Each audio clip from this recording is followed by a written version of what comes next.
Hello, welcome everyone to The Distraction here on Fightful.com. I am Jeremy Lambert, joined by Joel Hulbert. Joel, how you doing, buddy? I'm good. We've had a very seamless start to this podcast. Very excited. We've got our topics ready. We've just had a late addition to the topic list. So I'm excited. Yeah.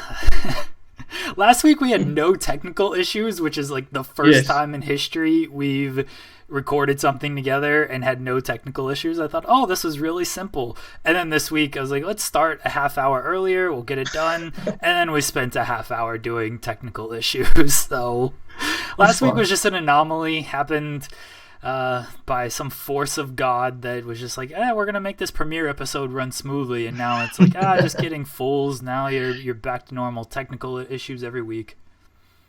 Yeah, well, if we're gonna have like a signature move, then I guess that's us, Technical issues are super good. Stuff that means nothing to the audience is that going to be our key selling point.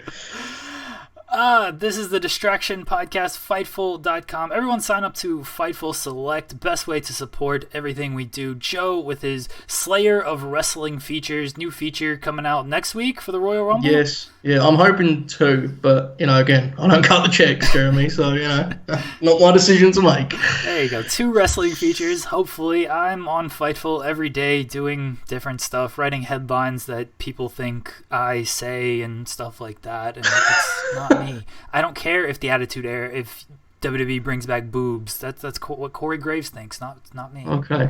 Are you sure about that? I mean, if they want to bring back boobs, that's fine. Like, that's their call. I don't think they ever officially got rid of boobs, though, right? They blurred it all out. They get banned from Twitch. I don't think that's happened, but I missed it. I don't know. This week we're going to cover a multitude of things, as always. For anyone hoping, I don't know what our audience expects out of us after one episode, but for anyone hoping, we're going to dive into this Gabe Sapolsky, David Starr, Twitter mess, the Tessa Blanchard accusations. What else happened on Twitter that Page and Triple H. Yeah. If it happens on Twitter, we're typically going to stay away from it if it's like a serious type issue like that. Yeah. Because all of the good commentary of stuff that happens on Twitter, you'll be shocked to know it takes place on Twitter. Mostly. Yeah. So, like us coming on a week later and being like, hey man, Tripp shouldn't have said that. And it's not really entertaining for us. It might be fun for you, but we'd rather talk about Okada's shorts and stuff like that. Yeah, and like we're 2 white dudes, like we don't have a whole lot to say about racism. Believe it or not, yes we are. I don't think people quite value what we have to say on that stuff, but yeah, this is not the podcast that's going to talk about serious topics. So. We're the opposite of like cutting edge and sort of groundbreaking, We're very much going to keep things as they are, for better or worse, really. So either support now or just sort of give up hope, really, is what I would say. But anyway, carry on, Drew. We will take suggestions from our listeners for topics. We have no issue. As I said, message Joe. He'll listen. I won't. I will, yeah. Or I'll block. Listen or block, one or the other. If you're not blocked, it will be on the next show. We're going to start this week. So the way this gimmick works is I'm going to put 5 minutes on the clock. We're going to discuss the topic for 5 minutes. We might go a little bit over time because it's our show. Whatever. We can do that. We have an overrun. And we're going to discuss the topic for 5 minutes. Once it goes off, we will move on to the next topic. Joe, let us start this week with the topic everyone wants us to talk about after last week. Japanese deathmatch legend Luther. Back on Dynamite this week. Not as big of a role this week. I'm not even sure he was referred to as a Japanese deathmatch legend, but he was there. You're so wrong. Jeremy, you're so wrong. I can't wait to enlighten you on. Okay, carry on. Finish the setup, Jeremy. Dude, the Dynamite was so busy last night, and I got to write a bunch of stories on it and stuff. So the match was Brandy. It was supposed to be Awesome Kong, but she was ill, so Brandy had to step in and save the match. The match was not going to happen without Brandy. Brandy and Mel against Hikaru Shida and Chris Statlander. Joe, Japanese deathmatch legend Luther, what do you got? I mean, this, in all honesty, we should firstly start by saying AEW was very good. We have no complaints. However, I'm about to have a major complaint. This was disappointing on many levels, Jeremy, because I expected the show to open with a Luther promo explaining his journey to AEW, but we didn't get that. Instead, he was just sort of hit with a kendo stick, and that was the end of that. But if you want to talk seriously about what happened with Luther on Dynamite, this segment was kind of a bummer, man. I know it's become like a fully formed narrative now. AEW's women's division sucks, and sometimes those things get a bit out of hand. But it was pretty brutal, like the way the audience just totally checked out when this match started. That felt telling, I thought. However, there were some highs. I'm sure this will make you happy to know that at one point it was explained on commentary that Shida, due to her Japanese background, I think was the phrase they used, but they explained that she will be very familiar with the Deathmatch legend, Luther, because that's where he made his name, Jeremy. So not only is he a legend in Japan, he's had a serious impact on AEW Women's Contender Shida. And while we're on the commentary, I'd have to say another classic JR AEW moment was when, they did the heel spot where the referee was distracted, so he didn't bother tagging. And right. Jim Ross, just in the middle of the match, just says, "I've never understood the psychology of that." It's cool. Just so it made no sense. But yes, they did mention him as a Japanese deathmatch legend. Matches participants, and that was a key part of the story, Jeremy. I'm disappointed you didn't see that, to be honest with you. Yeah, I missed that. I apologize. I need to go back and rewatch every single Luther segment after it happens now. I agree, all of them, yeah. I think this is something I've got to start doing because I can't miss key details like this. So that is my bad to everyone listening or watching. This match wasn't good, though. No, it wasn't. This was not a good match. A lot of missed spots, a lot of botches. Chris Statlander used her alien powers to tip people over and whatnot. Brandy may have been the best worker in this match on Wednesday, and that kind of tells you all you need to know about it. Yeah, Dynamite was good. I enjoyed Dynamite. This was a huge miss. I agree with you. I don't know why Luther didn't open the show with a promo.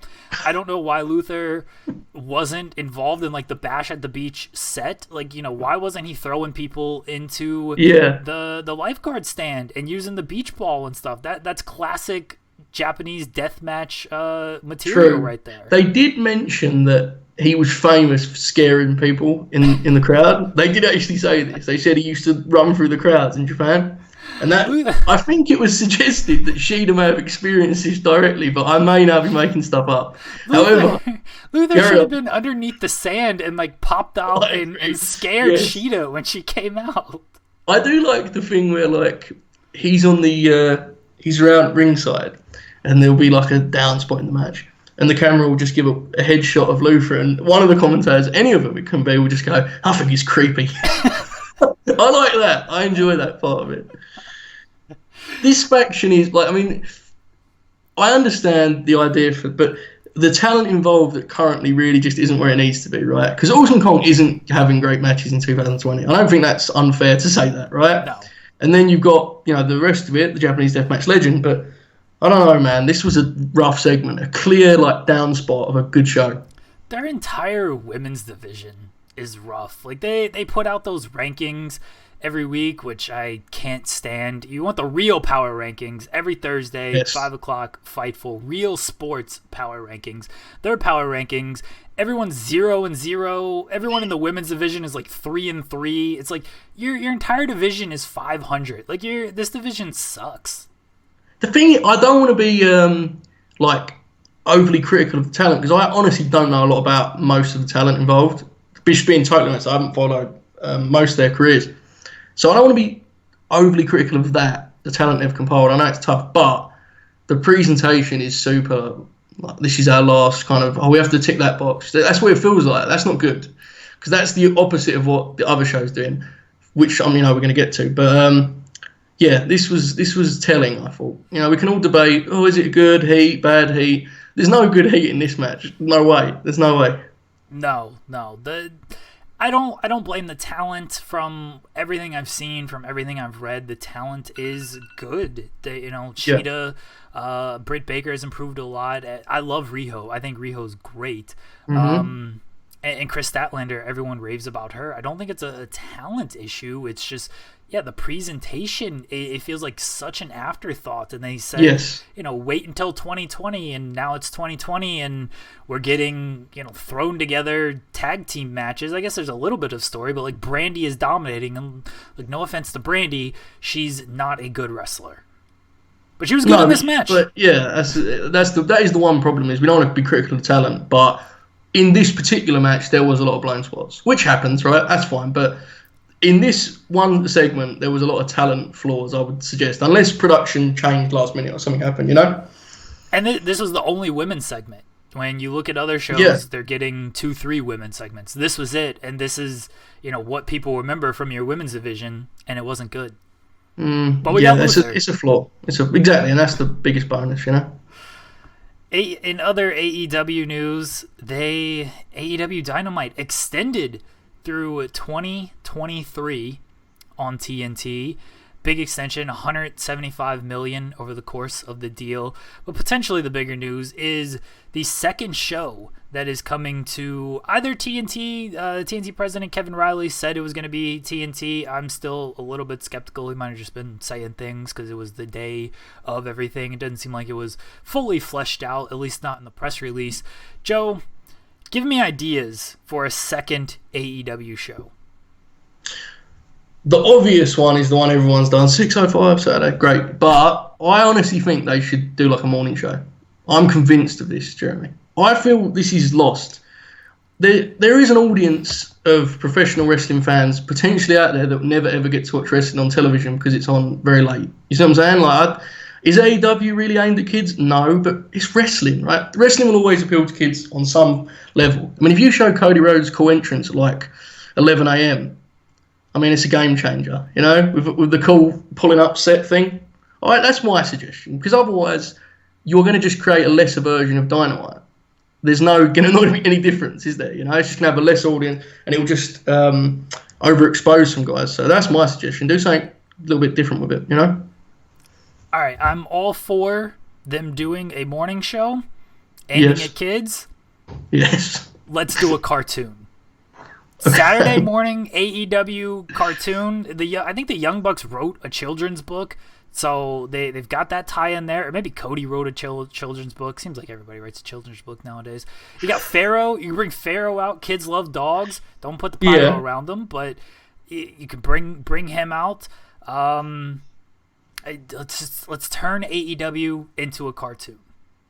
See, the issue is that I was convinced halfway through your compliment of my idea that you was about to switch it up and say we should have a deathmatch-centric broadcast live from Korakuen Hall that would be built around Luther's battles. This is, look, I got plenty. But instead, you furthered my concept and turned it into a different, like an incredible thought, to be honest. But yeah, I think so, because look, let's be honest. If they just do AEW Dark on a Monday night, or not a Monday night, Tuesday night, it just basically cuts that audience in half. You have the real hardcore fans will watch it. It's not going to be a game changer. But if you try to get a different audience, I mean, that would be the best thing they could do, right? I don't know. I mean, the cartoon is a pretty radical idea, Jeremy. I'm going to be honest with you. But it's better than just a generic B show like Thunder was 23 years ago. Another timely reference there for the podcast. I'm all for theme shows. So we need. I mean, this is what essentially WrestleMania weekend is for all the indies. Sean Ross Sapp has his own theme show. How does this happen? Yes. Everyone has a theme show. So weekly, we get theme shows. We get Japanese Deathmatch legend Luther's Japanese Deathmatch Dynamite, whatever you want to call the show. We get Joey Janela's weekly Spring Break. The Young Bucks Super Kick Party. Who else? Marco Stunt's 5 foot and under show. This is what we need. Every week, somebody gets their own theme show. Every week, yeah. They got a lot of wrestlers. If one's good, we may get brave enough to repeat one of those concepts. You see what I mean? Like if Luther really gets a big rating, we can go back to the Luther Deathmatch concept. Yeah, maybe. I don't know. I mean, this is the actual.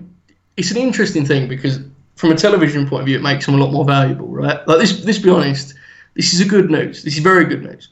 The issue is you have to be careful with how much content you're producing. If it is AEW Dark, as some reports said, that's one thing. That's fine, really.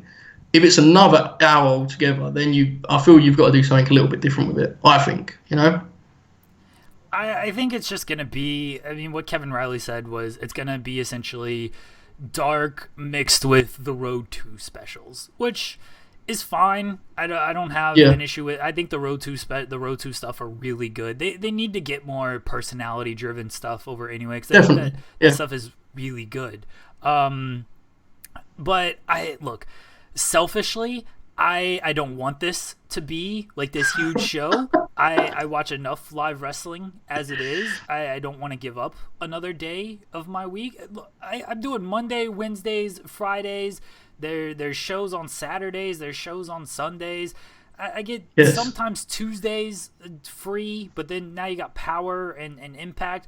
Thursdays is like the one day where it's like, okay, I don't have anything to do tonight. Maybe my wife, I can spend some time with her. And then the AEW is going to add some show, and it's going to be like, hey, you got to watch this show every week.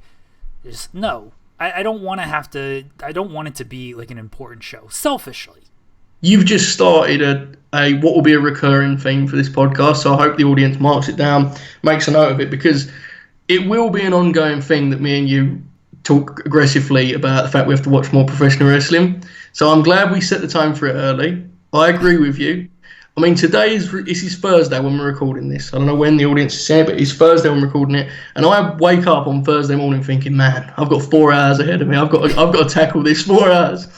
And there's a topic later that I will explain to you when I've watched what you're about to bring up. So keep that in mind. But yes, this is very bad for you who has to do news and actually watch this stuff with like a objective mind, Yeah, Wednesdays are really fun because the wrestling is good.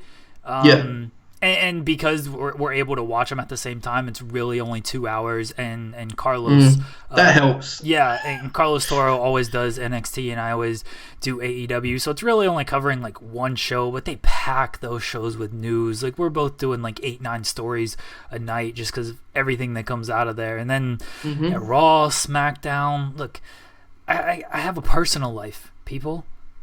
Yes, this is true. We are, in fact, we do have other interests, believe it or not, Yeah. I mean, they don't believe us, They don't. But when the cartoon show kicks in, there will be no complaints, right? We're all in on that. Look, the cartoon show, I'm for. The theme show is probably something like I would go out of my way each week to watch. But... I hope so. You just pitched it. I hope you would go out of your way to watch it, yes. I got ideas, AEW. Hire me to do your power rankings because mine are that's legit. An important point. That's an important point, Jeremy. We need to make it clear. We are open to being co-opted. We should make that clear, Jeremy, because I do a couple features a month. Okay, Jeremy may have some sort of ethics here, but I'm open to this. DMs are always open, as I said earlier, and those ideas can be as simple as say something was good. I will do that, provided some form of opportunity or money. But yes, Karen. As a news writer, I am non-biased. Everything is straight down the line, by the books. As a podcast personality, I'll take that Tony Khan money. Wow. Okay, so we're sharing the money now. Yeah? Wow, yeah. Interesting. Okay. Joe, let's stick with Wednesday nights. Bianca Belair wins the Women's Battle Royal, setting up a match against Rhea Ripley at NXT TakeOver Portland. Big Battle Royal. Shayna Baszler was in it, which was not advertised. People didn't know what was going to happen with her. The return of Kacy Catanzaro after reports that she had quit or retired. What'd you make of this Battle Royal, the returns, and Bianca Belair winning? This is very interesting because as a battle royal, it was in fact a battle royal, and I mean that in the least emotional way possible, where it is what it is, right? I mean, in many ways, it felt like them sort of showing off. I thought it was like, look at all these great women we have. I mean, this isn't a match that's like, it's a battle royal, but in like 25 years, they'll post a picture from before that match and be like, hey guys, remember this? And we'll be sitting there on the distraction, going, well, I remember it. We spoke about it on episode 2. And I had nothing interesting to say about it. But the one thing that is interesting was a couple things. Obviously, you said Kacy coming back is interesting. Shayna Baszler, I thought we wouldn't see her until the Rumble, where she was going to win the Rumble. So that's an interesting element, I think, because if she was headed for a Rumble win, I don't know if I'd have her in this match. I don't think there was any need, right? Bianca Belair, speaking of that, she's got to be close to a call-up, man, because I don't think she's winning this match, right? Like, I don't think she's beating Rhea Ripley, so I feel this could be her final chapter in NXT, you know? With Shayna Baszler being in it, I mean, she was eliminated by Shotzi Blackheart, and it seems like they're potentially setting up a feud there. And you said, all right, if Baszler's going to be in the Rumble, why have her do this? But this is like classic WWE to me, in that Baszler's in, she does a feud with Blackheart, maybe even like Shotzi gets a win over her, and then Baszler like still wins the Royal Rumble, because it's that thing of they did it with Belair. Like, I feel like Bianca Belair has lost a ton of like big matches over the past couple of months. Maybe she's beaten some enhancement talent, but like she's lost to Mia Yim. She's taken the pinfall in like the Fatal 4-Way, and then she wins this, and so she gets a title shot. They do this with Money in the Bank all the time. Lose. Then you get the Money in the Bank briefcase. It's like, well, that's your ticket to a title shot. That's become a bad crutch for them, definitely, yeah. So I feel like it's the same thing with Shayna Baszler. It's lose this Battle Royal, lose the Shotzi, put her over, go into the Women's Royal Rumble, win that, and then you do the feud with Becky Lynch.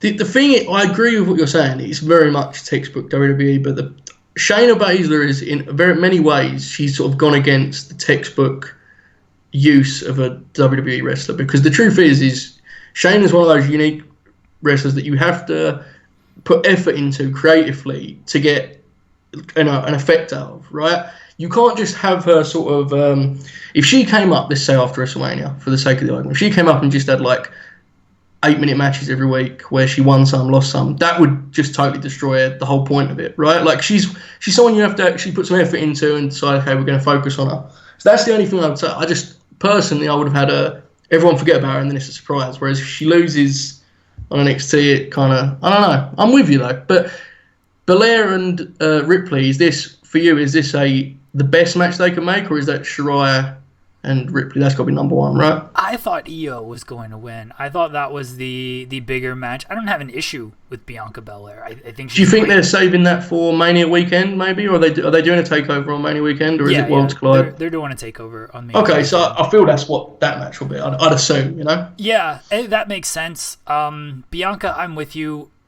It doesn't feel like she's needed in NXT right now.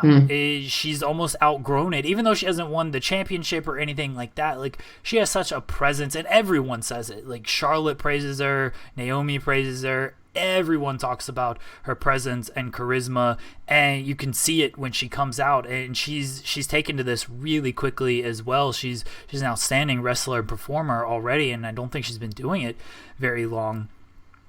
I don't think she's gonna be long for NXT. It feels like maybe Portland is kind of a almost a swan song for her.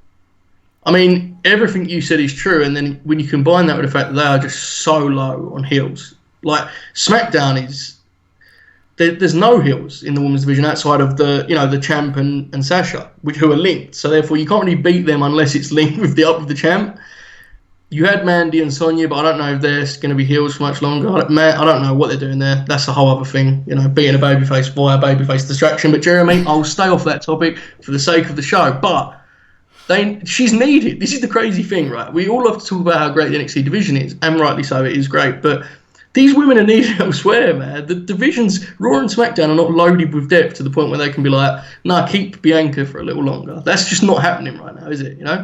I think Raw and SmackDown could be loaded with depth. It's just they don't focus on a lot of it. It's the Ember Moon complaint of you focus on the same 2, 3, 4 girls, and it takes everything out. Like, they have the talent. Like, Liv is talented, and look what she's doing. Sarah Logan's there, but look what, I guess they're trying to push her a little bit right now. I like that. This is what you did there. I don't know if you noticed. You said Liv is talented, Sarah's there. But no, I'm with you. The problem is, when you train us, they're not important for so long, it gets tough, right? Like, that's the issue, isn't it? You can't beat people for 2 years and then be like, okay, now we're going to go for it. It takes a long time to convince us, Yeah, the women's division on the like Lacey Evans is just randomly a babyface one week and still doing the same stuff she does as a heel. That's gonna have to be a full topic at some point because that is that's an interesting one. That's what I'll say. That's an interesting one. Well, let's jump over to SmackDown and talk about your favorite wrestler, the return of your favorite wrestler. I didn't know you were a Bobby Roode fan until last week. Really? And then, yeah. Okay, here's some trivia for everyone, all my massive fans that watch this show. While we're recording this, it's one day past my third anniversary, Jeremy, on Fightful.com. Do you know the topic of my very first wrestling feature on Fightful.com, Jeremy? I'm going to assume it's Bobby Roode. Yes, Bobby Roode. I can't remember what the title was. It was something involving It Factor. We were in the lead up to his NXT title match with Shinsuke. That's how long I've been around, folks. NXT, Shinsuke versus Bobby Roode. I think Bobby Roode's tremendous. I don't know if I have any interest whatsoever in what he's currently doing on SmackDown or has been doing for the last 2 years, but I don't know, he's a tremendous professional wrestler. He has been for a very long time, but this SmackDown show is very bad, Jeremy. And unfortunately, it's the only show that causes such uproar amongst my mutuals on social media that when it ends, I wake up to multiple messages about anger and rage regarding SmackDown. And I would like to know that even though I'm a massive Bobby Roode fan, I watched this segment approximately 90 minutes ago. So it was last Friday. But that's how I have to watch SmackDown. 20-minute segments. I'll get through it eventually. Yeah. I like your SmackDown viewing habits. It's just 20 minutes. I can't watch it, man. I'm not. This is the thing. People think, when we cover wrestling and stuff, and you cover it a lot more than me, obviously, but they think we're like sort of fueled by negativity. It could not be further from the truth. No. I want to like this show. Honestly, I really do. Many people I like are on SmackDown. I can't care for any of it. I just can't. There's this Roman and Corbin thing, and then Lacey and Bayley. It feels like it's constantly booked to annoy me. So therefore I have to split it up. Yeah. No. We don't want to be negative when it comes to wrestling. Do you think we enjoy spending 2-3 hours a night like watching this stuff and like, I just want to rip on it? No, I like that time. Like I have better things to do with my time than watch some of these shows. I'd rather watch Temptation Island or at least that's entertaining for an hour. Yes, well, this is it. I mean, we don't have any interest in just hating it. Yeah. It does nothing for us. No, it really doesn't.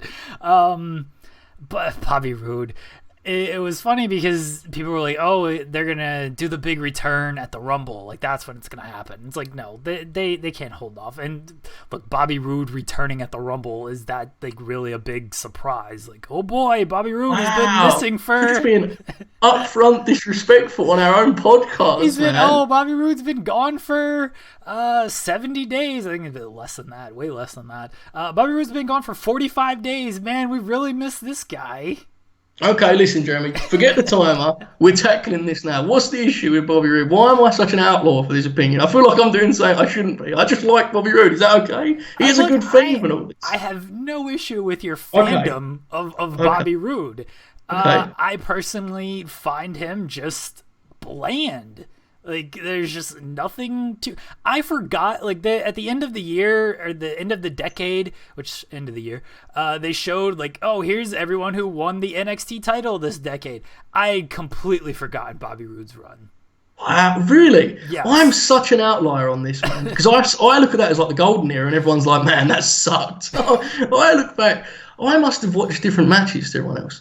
But I love that whole, like, Roode TNA run. Maybe I'm just insane. You're a little insane, but that's okay. Yeah, but I mean, I was very excited when I watched it on a Thursday afternoon. I was very excited to see him. I was a little bit disappointed that the Usos' triumphant return lasted only a week. That felt a bit, I would have let him win. I would have let him win a match, and then just, for once, I would have ended SmackDown with the baby faces having fun. No, you got to put Bobby Roode over in the final segment. Yeah, what I will say is, and this is where you're misled totally, you're insane if you don't think at the Rumble with glorious plays. We're all erupting, Jeremy. This is where you're off. Everyone is cheering across the world if glorious plays at the Rumble. But yeah, look, this is never going to be discussed again because Roode will never ever be a big enough topic to be on this show again. So I just want to make clear now: if you're a fan of Bobby Roode, come join me. you're welcome. It's pretty low down here. There's not a lot going on. If not, join the other thousands of people that think I'm insane. Send Joe a message if you're a fan of Bobby Roode. Please do. Hit him with your favorite Bobby Roode gif. Yes, then there should be many. Right? Is there many? I'm at some point, and I will bring this up on the podcast, I'm going to watch their matches back at some point. Okay? I have a vivid memory of these sort of like classic NXT title tilts, so I must be way off. But be fair though, you just talking about the decade. Bobby Roode, hell of a decade. Be fair, Jeremy. Can we get that much at least? I enjoyed his TNA run. Beer Money there we go. Was awesome. Even the Team Canada stuff, very early in the now the we're getting stuff. there. Yeah, yes. Like I don't have an issue with my problem with him in WWE, and this is a WWE issue, is that they haven't done anything with him. He's glorious, and like that's it. Yes, I mean that's fair, but if I went by that logic, I don't like anyone on any of these shows, so I have to stick to my guns at some point and say no. I did once like this person. I will continue to pretend I do. That's really what it is. Some of these shows and some of the stuff they do, they make you forget how much you liked wrestlers before this all happened. Yeah. This happened to me on SmackDown. I was watching Shinsuke. Am I right in saying Shinsuke wrestled Braun on SmackDown? Or am I imagining? This happened, right? This was a week ago now, so it's a bit tough. Yeah, he was on SmackDown.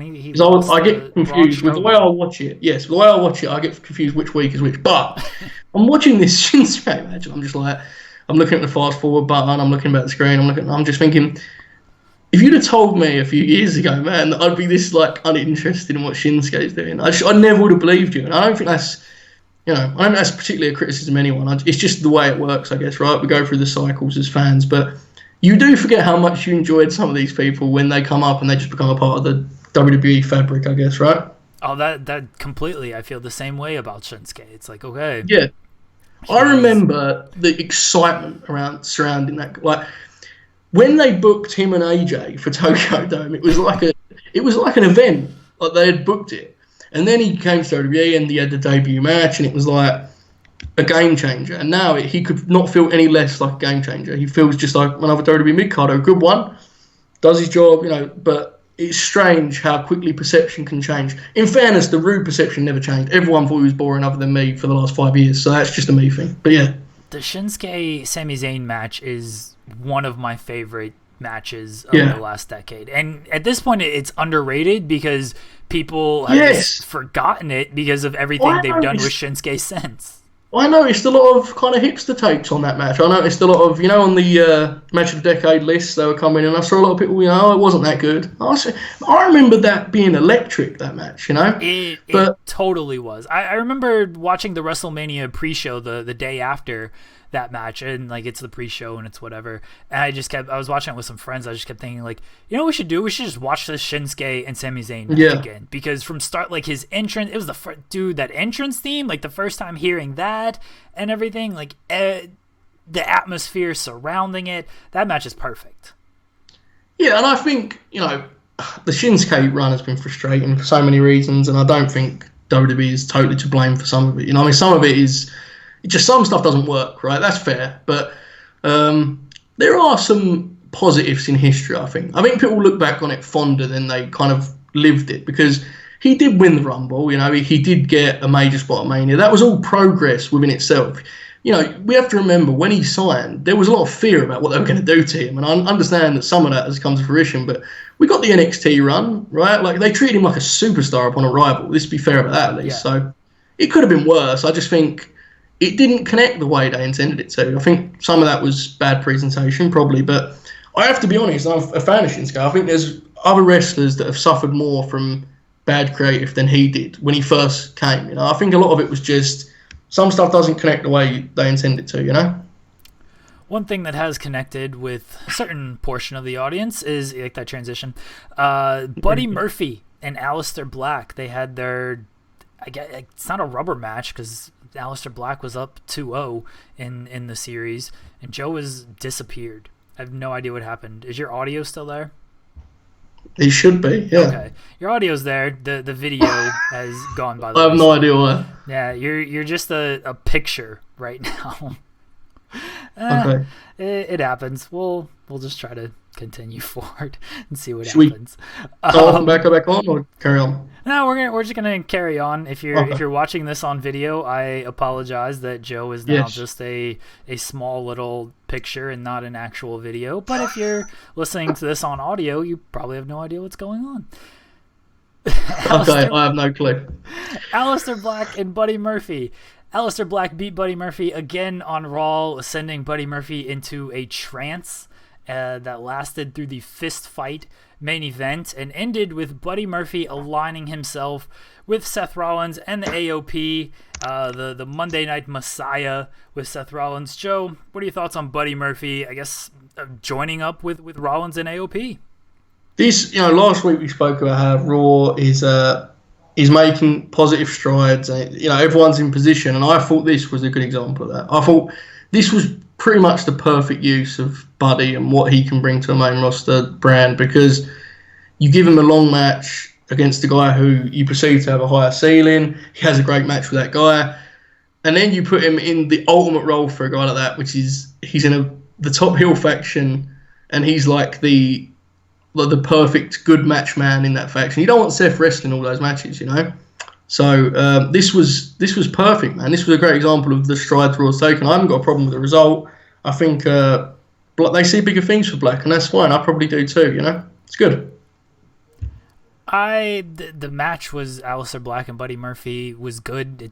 They have great chemistry against each other. Yeah. I like the story of Buddy Murphy can't beat this guy, and it sent him to a new dimension almost, to where, okay, now I'm gonna just align myself with Seth Rollins and AOP. We'll see if they revisit the Buddy Murphy Aleister Black thing. I think they should honestly let that cool a little bit. Like, he's lost 3 times.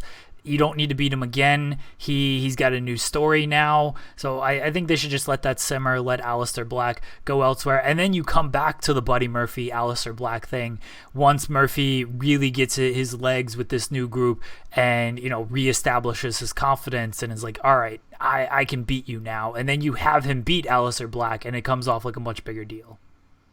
Yeah, this whole, I know everyone, and I understand why we live and die by results and stuff, but I thought this feud has elevated him, and it has elevated Black. It's shown what he's capable of beyond just squash matches and stuff, and this was a good fit. This helped everyone, I think. I think in the long term, as you just said, it can actually be a positive that they did an actual story with the match rather than just having Buddy beat him on the 3rd match. I mean, this faction has been a positive effect on Raw.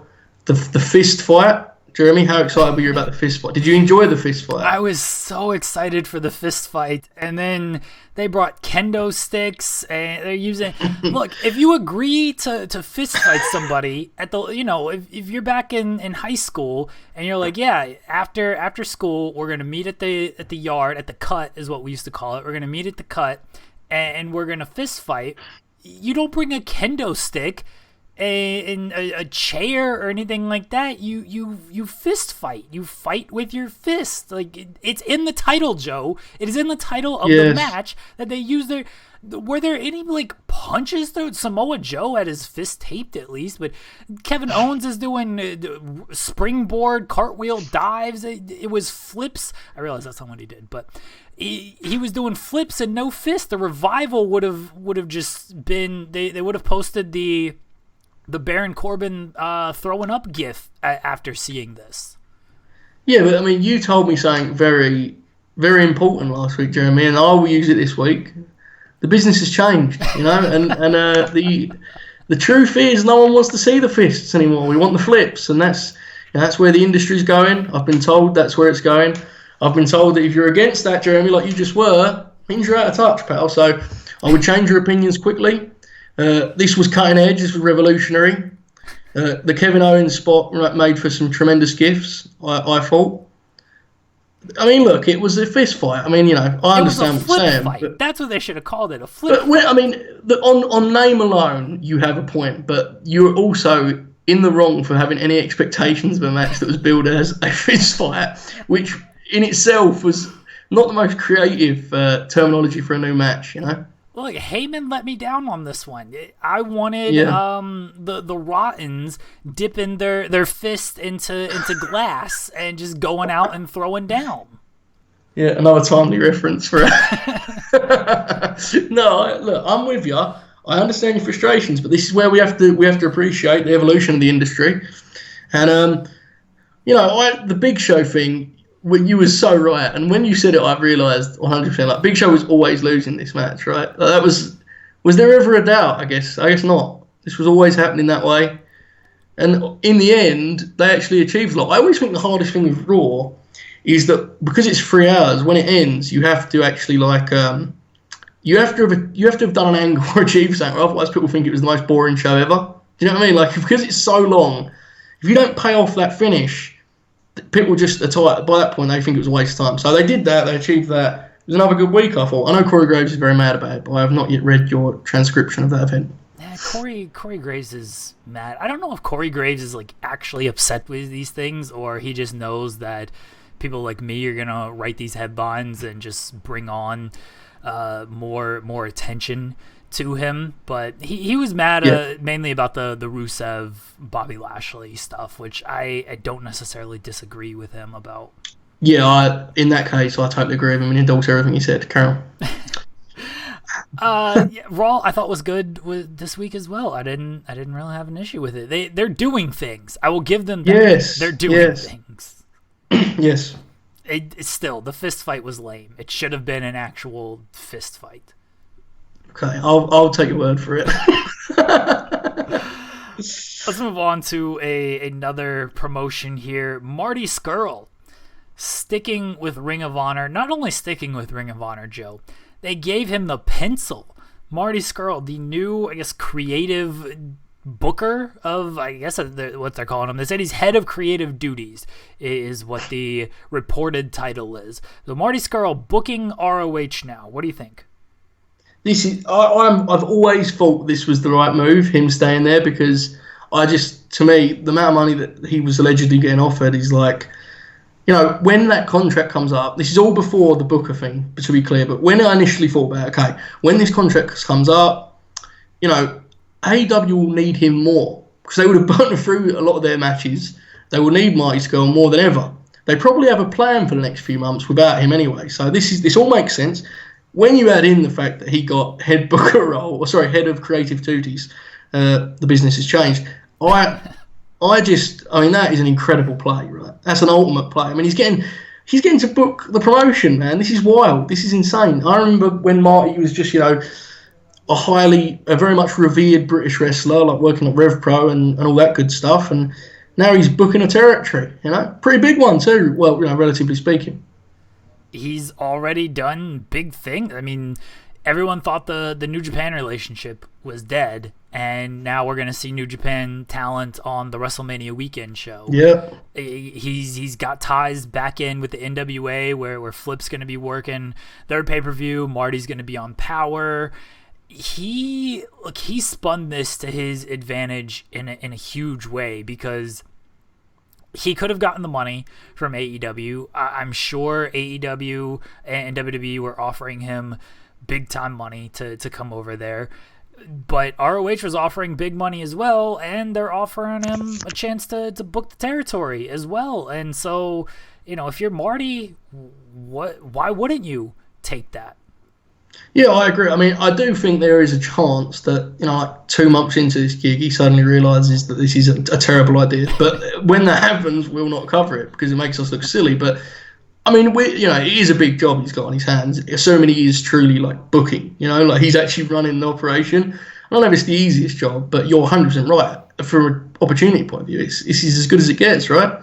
I mean, the truth is, if he goes to WWE, he's going to be, the 4,000th hottest new signing NXT's ever brought in. If he goes to AEW, he's going to be a player, but his value only increases to them over time, especially with a new TV deal. This is perfect, I feel. Unless it ends sort of, I guess even if it ends badly, man, he's got so many options, right? He's in a great spot. He's played the situation beautifully, as you said, and the only take I can have from it, I'm just happy for him. That's the only thing you can be, right? It's an awesome spot for him. Head booker. Yeah, I don't think Marty's stock hurts as far as, all right, if it doesn't go poorly, fine. Like, it reflects poorly on his booking, but, Yeah, who cares? Yeah, AEW and WWE aren't going to, like, offer him a booking spot. Like, he's still going to be a very good wrestler, a very popular wrestler. So I don't think it hurts him in any way in that. When his deal, throughout last year, when his deal was coming up, everyone just assumed he was going to AEW because that's where his friends are, and they teased it plenty of times on being the elite and stuff. And I wondered, some guys just want to be the big fish in the small pond. You go to AEW, you go to WWE, you are a smaller fish in a bigger pond. You stay on the independents, there's not a lot of like big top names out there. And the deal Marty's got where he can work New Japan, he can work NWA, he can work pretty much his own schedule on the independent scene. Like, some people just want to do that, and you can make just as much money doing that. Exactly, and I think it's also the situation of realizing that when you do eventually, if he does make the decision to sign for one of the two companies you mentioned, that's the end really of those times, right? Like, I think he's going to maximise this freedom while he has it, enjoy himself. The NWA thing I think appeals to him, and it's incredible to think, when did he actually start being a part of Ring of Honor? When was the whole UK tour where he like grabbed the TV title and all that good stuff? That was like, 3 years ago, maybe? I don't watch Ring of Honor. Oh, okay. Well, I'm going to tell you, Jeremy, that based on my estimation, it was 3 years ago. Well, my point was that in that time, I believe that there has been an insane roster turnover, and to the point where him being head booker is shocking, but not like insane. But I guess she wasn't going to give the book to the Briscoes, so I assume this was a good move. To the Briscoes. I agree, but I'm not sure it would have been the best move for all involved, to be honest. I'm on board with it, man. I like it. I'm going to try and watch it as well. It's been a while for me. I am now, because it's interesting, at least compared to what their 2019 was dreadful, absolutely dreadful, especially after the Garden show. Like, everything after that was downhill. And I watched some of the bigger shows, like Final Battle wasn't a good show on the whole. There hasn't been a whole lot of good in Ring of Honor for a few years now. The Elite stuff was good, but that was kind of it. And now Marty, the fact that he can repair this relation, I don't know if it needed repairing, but the fact that he could better the relationship with New Japan is already a positive sign for them. Exactly, that's huge for them, man. I remember there was one point, there was an opinion that like, oh, don't get over reliant on it, and that was right, that was 100% true. But now the situation they're in now, they need to get as reliant on it as possible, because they have to rebuild as far as their own group. But if they can lean on New Japan in that time, that will help a lot. We're going to jump back to WWE because I messed up my format sheet. This was not in the format, not in the script. Drew McIntyre. Swerve. Oh, yes. Drew McIntyre on Raw. I guess he's a babyface now? Yes. He is, in fact, Dwayne "The Rock" Johnson now. I don't know if you've noticed or not. He's declaring he's going to win the Royal Rumble. Joe, is Drew going to win the Royal Rumble? Maybe. Okay? Hot take, maybe. I actually am going to say no, he's not. But this is the key here.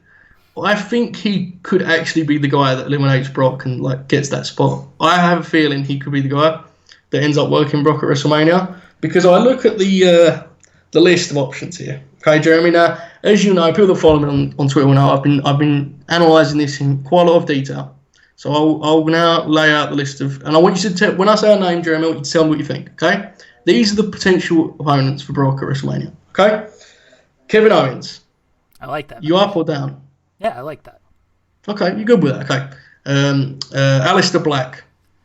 Probably too soon for Black, but I think it'd be good. Samoa Joe. I'd love to see that match. The Great Balls of Fire rematch we deserve. Yep, I agree. Randall Orton. I don't have an issue with that. The SummerSlam rematch we deserve. But it needs to be a fist fight. Cain Velasquez. No, I don't want to see that. Tyson Fury. No. Okay, Dwayne "The Rock" McIntyre. That's your final one. Now weigh up for me, Jeremy. Am I wrong, or is that a relative chance on that list of options I just laid out? Yeah. I think it is. I honestly think there's a chance he gets that spot. I mean, why else do this push now in January? I don't understand it otherwise. I feel like they've tried pushing McIntyre so often, or at least that they've hinted at it, or that there's been a clamoring for it, and then they just don't do it. Like they pair him with Dolph Ziggler.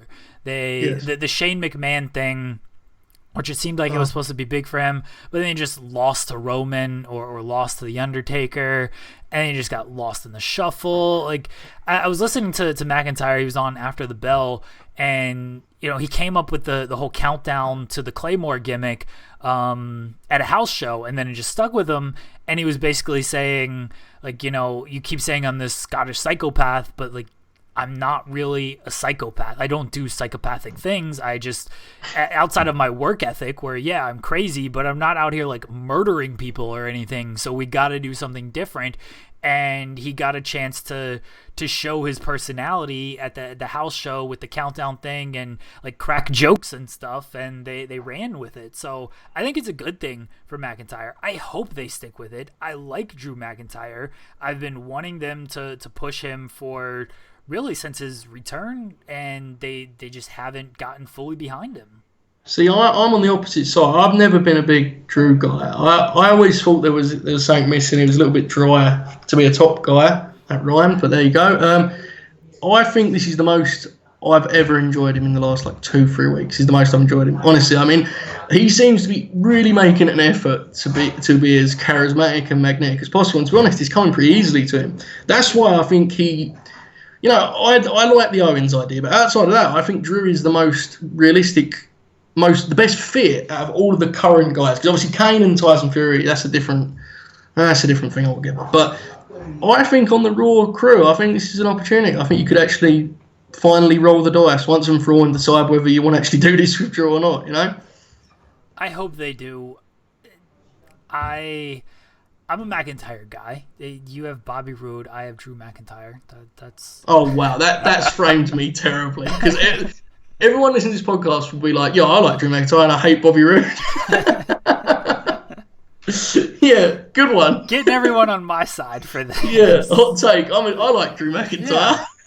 Yeah. Super hot take. It's as hot as your maybe he wins the Royal Rumble. Yes, take. Yes. I don't think McIntyre wins the Royal Rumble. I do like your idea that he is the one that eliminates Brock Lesnar, because I think it seems sort of obvious that whoever eliminates Lesnar probably gets the title match at WrestleMania. That just seems like the easiest way to go.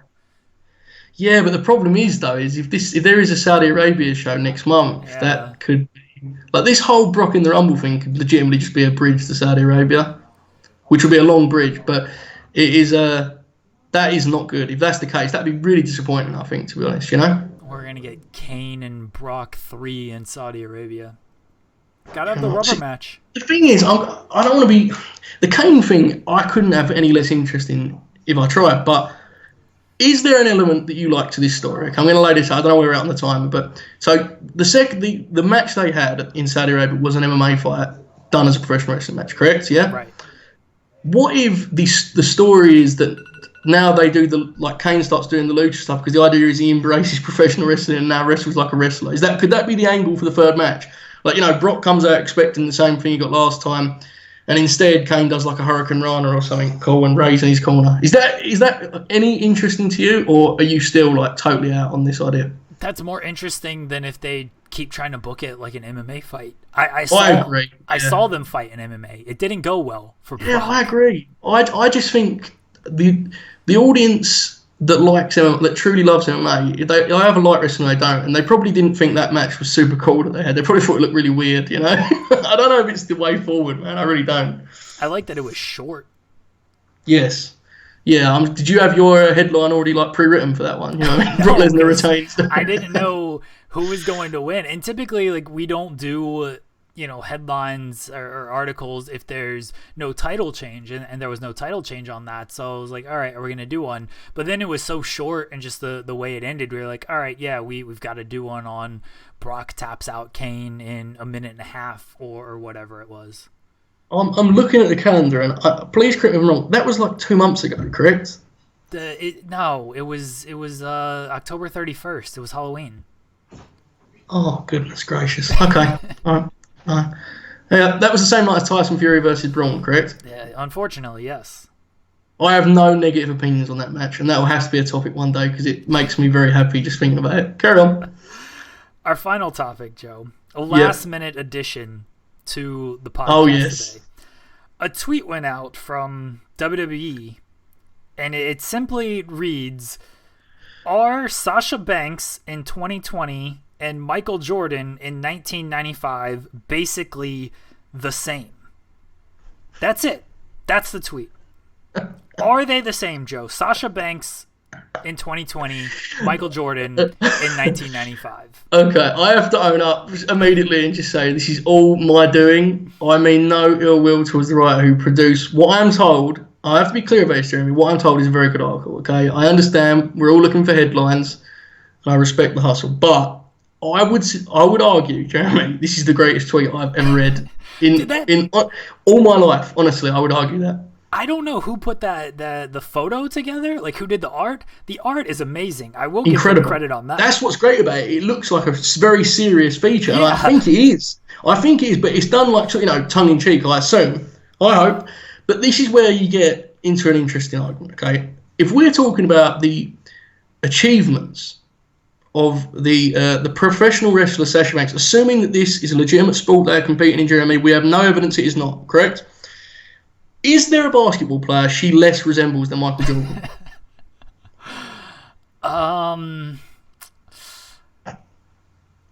Bill Russell. Bill Russell won a lot of titles. Okay, yeah. I mean, I feel this is what I would say. I would say the equivalent of getting swept in the playoffs is having a rival explain to you you've never defended a title and then losing that title to her 1 week after you win it. I would suggest is the equivalent of getting swept in the first round. Would you agree with that? Yeah. In that case, Jeremy, I mean, that was the last time she was champion. Am I wrong? Am I missing something? I understand the idea, Jeremy, I would assume, is that 1995, the comeback, you fall short initially and then you set up the rest of the story. However, if Sasha Banks never gets that, the push that everyone is assuming in WrestleMania, Bayley, if that doesn't happen, this could go down as the greatest article ever produced. Do you see what I'm saying? What if this is just, she just has a run by Bayley's side, mid-card run, and then we all move on, people are called up, people go down, and then we're left with this article, a piece of history, a moment in time in which we pondered, is Sasha Banks of 2020 the same as Michael Jordan in 1995? So I'm trying to figure out the timeline here. Yes. And what I'm venturing is, so Jordan won 3 straight, retired, went to baseball, whatever. Sasha lost the titles at WrestleMania, the tag team titles, went away, came back. Jordan, when he came back, lost to the Magic in the playoffs. Yes, which was, I assume, Becky Lynch. I assume that was Becky Lynch. But the Magic didn't even win the title, though. They were just the runners-up. So it's not, it's not overanalyze here, Jeremy. Just carry on with the narrative. No, I'm not going to overanalyze. Are you kidding me? I love timeline stuff, especially when we're going to talk about basketball in comparison. Okay, yeah. So that would mean Sasha would have to win, headline multiple, because Jordan, he lost to the Magic, he came back, he won 3 more titles. Sasha would have to headline multiple WrestleManias, win multiple championships for this article to be true. So yeah, if she's not winning the title at WrestleMania, we will look back on this article and be like, I agree. This is a masterpiece. Someone had a different read on it, and I will not name them, one of my associates on the social media, because I don't know if they want to be named with such frankly, a dangerous opinion to have. But someone viewed it as Sasha returning to save Bayley's title reign is the equivalent of Jordan returning in order to save the Bulls' playoff hopes, as they were then led by Scottie Pippen. How do you feel about that, Jeremy? So Bayley's Scottie Pippen. Yes, which is good. We're not arguing with Scottie Pippen or Bayley. We're just suggesting they're not quite as dynamic as Jordan or Sasha. I don't know if I can quite, because like Jordan was winning too, though. He wasn't just there. Oh, I'm gonna help. I'm saving your title reign. Like Jordan was out here winning, not just a sidekick. Yeah, I mean, true. Yeah, so I understand what you're saying there, but I'm trying to look at this from many different angles because the issue is, Jeremy, neither of us have read the article yet. Okay, so we can return to these off of this headline. Yeah, but let's be honest. Okay, this article is the greatest article ever. It's not going to top that tweet on its own without context, is it? It's just that tweet with the art is one of the best things that has ever appeared on my feed ever. Because there's no setup to it, is there? It just reads, is Sasha Banks basically the same? That's the best part, basically the same. I don't know, what basketball player do you feel most, mirrors Sasha Banks' role in the World Wrestling Federation as it once known before the business changed? So she's won multiple titles, but she hasn't, like she didn't really defend them. I truthfully can't recall like a Sasha Banks run that like sticks out to me. Like, I think winning the title and losing it immediately, I think is like the equivalent of getting like a 1 seed and then just not doing it in the playoffs. That's what I think it's the equivalent of, Jeremy. Yeah, but I'm trying to think of like who that would be throughout Steve Nash. All right, I can get behind Sasha Banks. Did Steve Nash ever reach the finals? Steve Nash did not reach the finals. That's it. That's game, set, match. That's got to be it. That's the perfect one, right? We all respect it. Tremendous game. But unfortunately, it didn't quite work out when it needed to most, Perhaps she is 2009 Steve Nash. That's my take, Jeremy. All right, see, I was thinking of like people who actually like won titles, but you're right. I don't know why I'm comparing NBA championships to WWE championships. That would make like Carmella would be like a superstar. Yeah, I think that's well. I was trying to think of like a superstar who like was a role player on a championship team. Okay. I almost thought of like Kyrie Irving.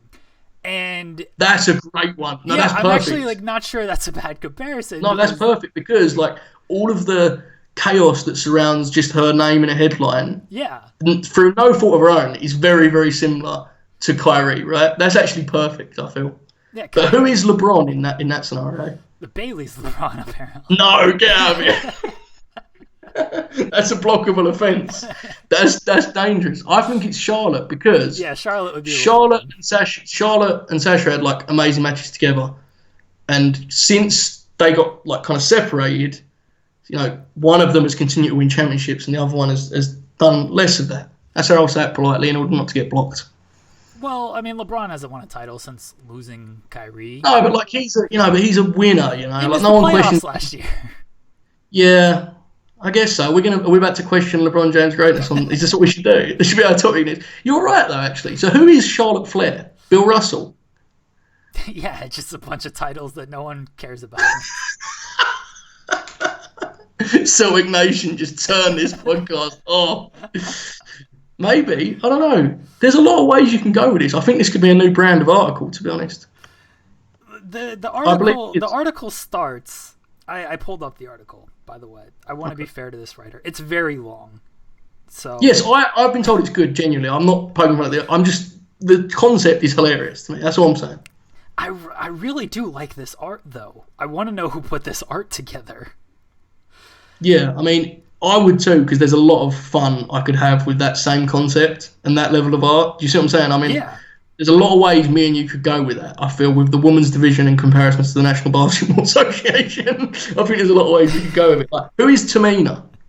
Oh, God. Now, be nice, Jeremy. Let's be fair about this. Who is Tamina, do we think? Brandon Roy. Fantastic wrestler. Can't stay healthy. Wow, that is about as generous an approach as you could have had. I was going to say, me to be nice. Who's the big fella who always got dunked on? Sean Bradley. Yes, Sean Bradley. That's my Tamina suggestion. Yeah, that's what I'm going with. But this is a whole other world. I think this is something we can bring in weekly. We can associate, we can relate the NBA news.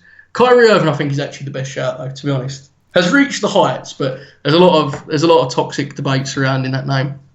Look, I'm all for the NBA and wrestling comparisons. If you notice our graphic bars at the bottom, I don't know if people noticed this last week. I'm going to point out this Easter egg this week.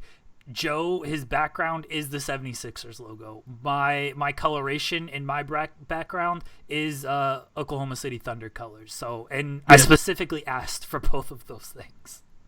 Oh yeah, we are, as is shown there by the teams underneath that, we are insane people. We're aware of this. We're embracing it. But for the longest time, Jeremy, we have wanted mainstream coverage that achieves what this article achieved, and that is a unnecessary, pointless comparison between professional wrestlers and NBA players, but one that we can genuinely fill multiple segments about. This could be the future of this podcast, I think, you know? I've been begging for basketball talk and on this website for a very long time, and we did the NBA draft podcast, which apparently did very well when it comes to live viewers and downloads and stuff. So I'm all for it. I gotta point this out on the article because I'm sold on this, and I will read it once we get off the air, and I'll tell you why I'm sold on it here in a second. The opening line is, "If I'm being honest, I kind of just stumbled upon this comparison." Carry on. Even for me, equating present-day Sasha Banks to Michael Jordan in 1995 isn't an analogy that I blink and whip up in 15 seconds flat. I'm also keenly aware that only 2 sentences into this, you're all decently skeptical that this will make any sense whatsoever. Look, I'm 100% behind this article because that's exactly how I write all my articles. I'm going to be honest with you, Jeremy. That's done the opposite effect to me. I've now think this man's a liar. I don't agree with the notion. I do not believe the notion that this man fell into a comparison of that range. There is no way he's just sort of stumbled across it. There's no way, right? This has been considered and thought out. He's been looking at box scores for the last 6 months, watching Sasha Banks promos in the background, trying to piece it together. But I admire it. I admire that he's taking the sort of perhaps approach. But the headline has me sold. I'll read it too. We should report back next week, I feel. That's fine. I buy this article because that's exactly how I come up with all my articles. It's a half-baked idea where I stretch it into a full-blown article, and people are like, "You're crazy." I'm like, "Look, I was half asleep. I just woken up. I was on the Matt Riddle medicine, whatever it was, but this is how I came up with the article, and I somehow made it work." So I admire this man, whoever this man is. I admire him too. Yeah.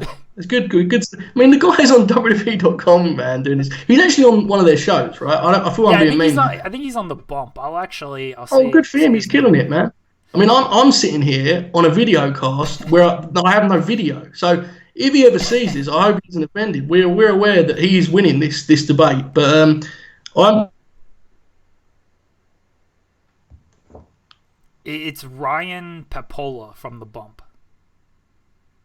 Okay. Well, I've watched the bump. I'll leave it at that. I haven't watched the bump, so yeah, I'll leave it at that. I'm sure it's a very good show, though. I'm sure going to follow him on Twitter, and I'm going to invite him on our show. I'm all for this, but you still haven't got Luther on as a guest, so I'm very frustrated. We're on episode 2 now, Jeremy. So yeah, look, I'm pitching an idea. Obviously, I pitched Dr. Luther's Japanese Deathmatch Legendary Weekly Show, whatever I called it earlier. True. This is my thing, Joe. I literally just admitted it. I come up with these half-baked ideas, and at some point, I will get around to making them work.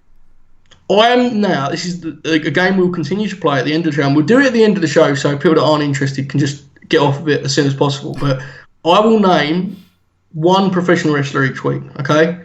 And we will then spend the next 25 to 45 minutes considering what NBA player they most resemble. Not physically, of course. That would be a whole other game. But in style and stature, Jeremy, that's what we'll do each week. We can put this on Fightful Select potentially, and hopefully, hopefully make some more money off of that. Yes. That'd be that would be groundbreaking. That's what that'd be. Hey, Sean and Jimmy got the list goes on, whatever their after run show is. We can have our after run show, the NBA distraction. What would we call it? Out of bounds. I'm called Out of Out Bounds. of Bounds. Yeah. Wow, you had that one up in your pocket, man. That was strong. I like that. Yes, very much so. Out of Bounds. Very good. All right, Joe. Let everyone know where they can find you on social media and elsewhere. You can. I wouldn't, but just find me at Joe Hulbert 5. The Twitter is very bad, Jeremy. As I say, you're free to direct message me if you want to be. Look, if you're going to be nice, then please follow me. Give me many compliments. But if you have any kind of conflict with anything I said, just block me, man. I don't want to discuss. I don't want to debate Steve Nash. I don't want to do that. Why not? I mean, you said it. You can't say these hot takes like maybe Drew McIntyre is going to win the Royal Rumble and then not defend your stance. This is definitely a hot take show in every way apart from not being one at all. Do you know what I mean? That's what it definitely is. I mean, but we're both aware of how dangerous, this platform can be. It can be very friendly and very generous until you take a wrong step. You call Sasha Banks, I'm not going to name her name. You call Sasha Banks another NBA player, you could get in a lot of trouble. I kept it to Steve Nash. I like your Tamina show. That was the most generous thing I've ever heard anyone say in the history of podcasting. But anyway, yes, Joel at 5. Joel will have a new feature or two next week for the Royal Rumble. You can follow me on Twitter at JeremyLambert88. We're both on Fightful.com. Sign up to Fightful Select. Support everything we do. This is a weekly show. I don't know if this is an announcement, but the show, because I think I said it last week, but our scheduling got thrown off last week because Sean had the flu and his health was more important than our show. How dare him. That's ridiculous. Yeah, it's going to be every Thursday night where this show gets posted. We usually record on Thursday afternoon, but it's going to be posted up on Fightful every Thursday night, so check it out every Thursday on Fightful.com. As I mentioned up top, if you have some topic ideas for us, feel free to hit us up. Joe will listen. I won't, and we will gladly cover it. Don't hit us up with very serious topics, though. We literally spent a half hour talking about Sasha Banks and Michael Jordan. That's the kind of topics we're looking for. Yes, 100%. More of those, please. Yeah, until Sean yells at us. He's like, what are you guys doing talking basketball in your podcast? We're changing the game. That's what we're doing. We're changing the game. Thank you, everybody, for joining us, and we will speak to you next week.